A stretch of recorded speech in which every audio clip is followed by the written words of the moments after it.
Hampir setiap budaya memiliki kisah tentang cermin yang dipercaya mampu menjadi penghubung antara dunia manusia dan dunia roh.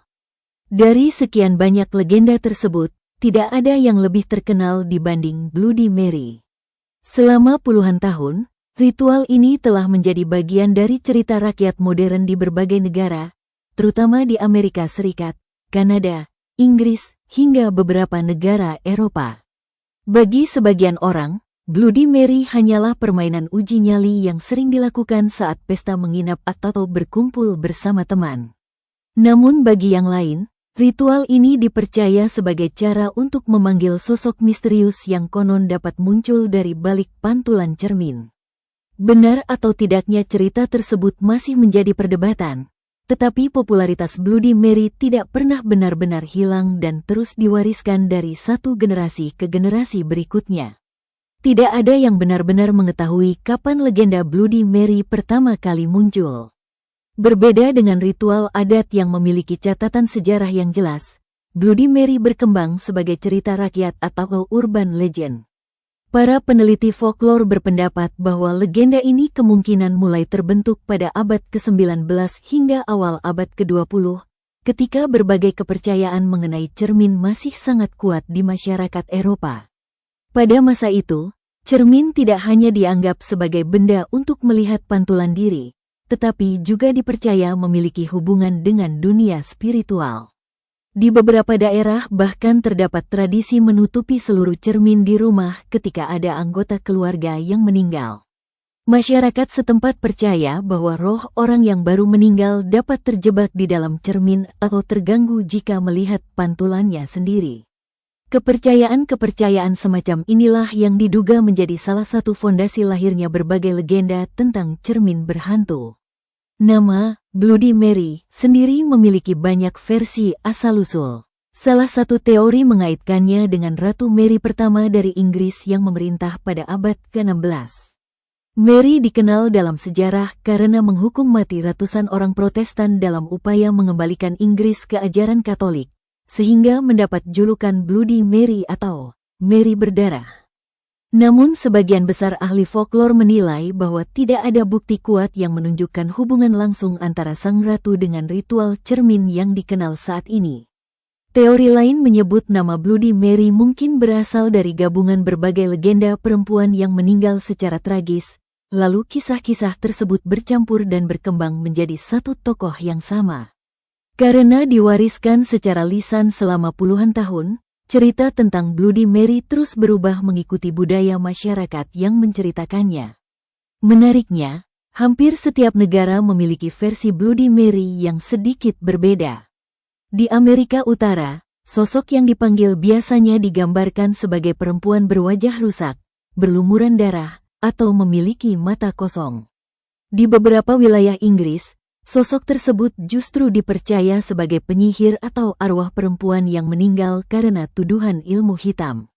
Ada pula daerah yang meyakini Bloody Mary adalah roh seorang gadis muda yang dibunuh secara tragis.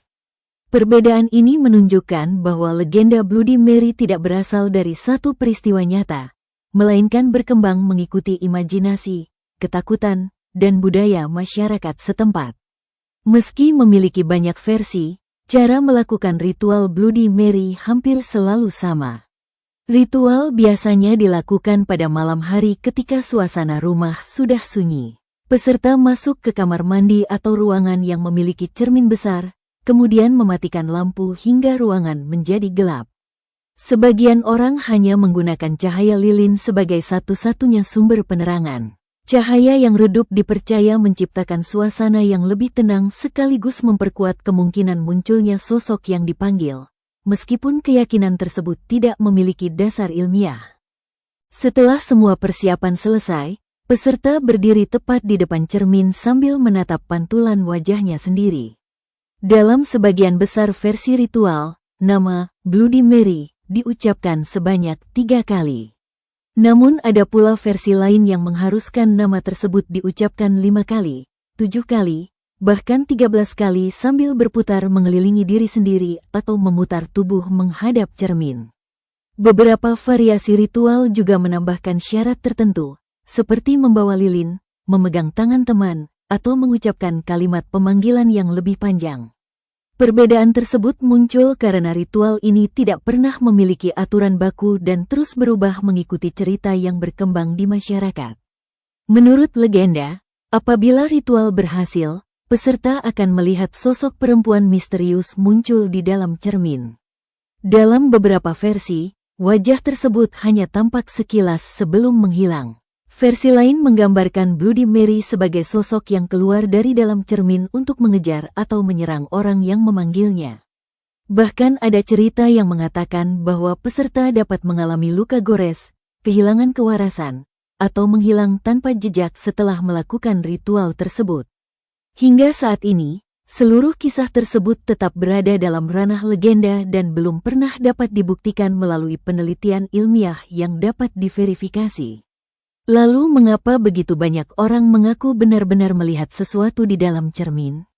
Pertanyaan inilah yang kemudian menarik perhatian para ilmuwan. Dalam dunia psikologi, terdapat sebuah fenomena yang dikenal sebagai Troxler Effect.